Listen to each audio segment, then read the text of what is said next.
Hey everyone, so let's talk about mapping here on the Amazfit Trex 3 Pro versus the Apple Watch Ultra. I have the first generation, but pretty much any Apple Watch that you have the Work Outdoors app on should pretty much look the same here. And this is constantly getting updated as well, and so is the Amazfit for that matter. So first thing first is with both of these watches, you have to go onto the app and you have to download a part of the actual map and put it onto the watch itself. If you go out of your downloaded area, you'll just have a breadcrumb trail, and that is it. And that goes for both of these watches here. Compared to something like a Garmin, like I have here, the iX 2 Pro, that pretty much will have a map for like your entire like state and then some, like pretty much your entire country on it. So these you need to download the map to them first. Once you do, both of these will give you names of streets and will give you names of trails and stuff like that. If I zoom in here more, you can see there we do have like the street name, and the more zoomed in you are, usually the more names it gives you. It also gives you trail names if it knows it, and park names and stuff like that, like water names and stuff like that, like lakes and whatnot. Same thing is said here with the Amazfit. So you can see there we have street names. And then again, if it knows trail names, it'll give you trail names as well. That's one thing I will say about the Apple Watch, at least with my Ultra here, is you can see how tiny these names are. They are very, very small. With the Amazfit, they are a lot larger and more readable. That is especially true, when you're out and about hiking and moving, or especially running or biking. Just easier to see the bigger names like on the Amazfit. One kind of funny thing with the Amazfit is at times, if you do not have, if you're on advanced up instead of north up, you will get names be upside down. As you see here on the Apple Watch, they're usually like this or like this. You don't usually have them, I don't have ever seen them be upside down like they are on the Amazfit, just kind of goofy. Both watches allow you to zoom in and out. So with the Apple Watch, we just use the little guy there. Just use our dial, go in or out, and then we can move this all around as well. And you can see how quick this thing loads in. Like there's really no loading time. It's just already all loaded in. To go back to where we started, or where we are, excuse me. Where we are, you just hit that little icon down there. So this little icon right there. That'll bring you back to where you are. On the Amazfit, in order to zoom in or out or pan around, you have to hit the top button up here, or you can hit the little icon there. I think it's just easier using the buttons with this. Again, you can use your finger to go up and down, use the touchscreen, or just use the side buttons here, zoom up and down. And then we can hit zoom and move. Again, you can hit the plus or minus or hit the buttons, and it will zoom in or out as well.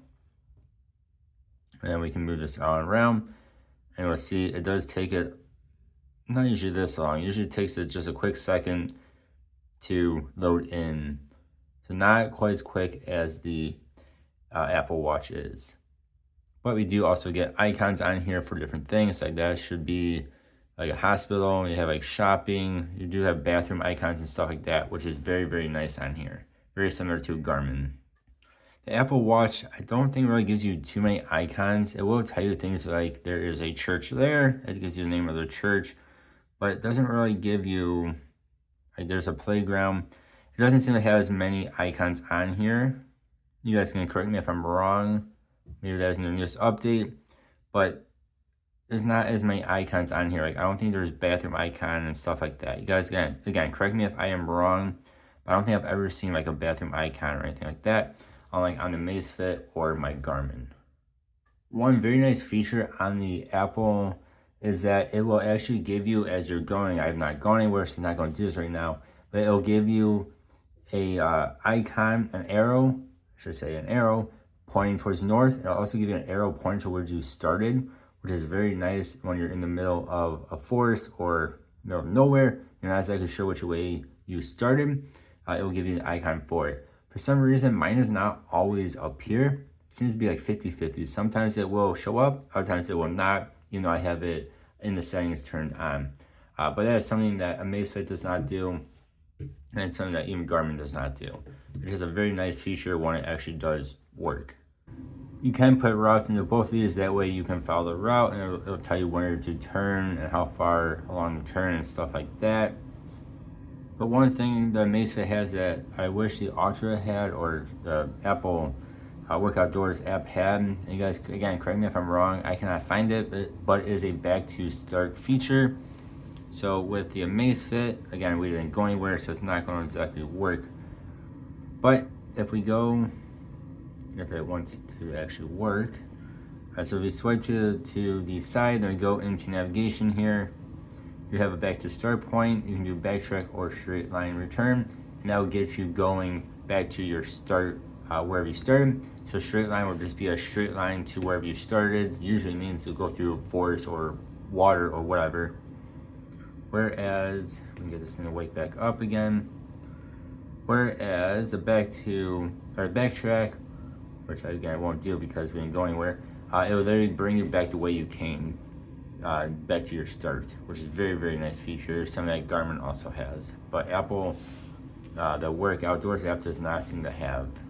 One thing though is, in my little bit of using both watches, it does seem like the Apple has more of trails on it than the Amazfit does. Like this morning I went to a trail like 2 miles away from my house here, and half the trail was on the Amazfit and the other half was not. So it's just kind of like a blank, not really blank area, because it knew like where water was and stuff like that. But it was not actually on an actual trail. Whereas with the Apple, it knew the trail was there the entire time. It's just kind of weird because like the part it did not know was just a pretty much an empty field with a trail going through it. The part it did know was a forest with a trail going through it. Again, Apple knew all of it. So it just seems, it's very good, but it doesn't seem to be 100%. Where again, Apple is not 100% either, but I'd say it's more close to 80 to 90% of trails that I've been on, they're on here, not more than that. Where this, it seems to be kind of hit or miss. Of course, with all of that said, this is a $400 watch here in the US. This is a $800 watch. Now it's cheaper if you buy the Ultra 1 like I have here, but if you were to buy it brand new, now being Ultra 3 or even Ultra 2, they are $800 or so. So you're literally spending double the price. I think for $400, this would get most people, be just fine for most people. It is a very awesome watch, especially for that price range. But I do think the Apple is a little bit nicer in certain ways. You guys let me know what you think though. Thanks for watching. Hope you have a good one. I'll see you next time. Goodbye.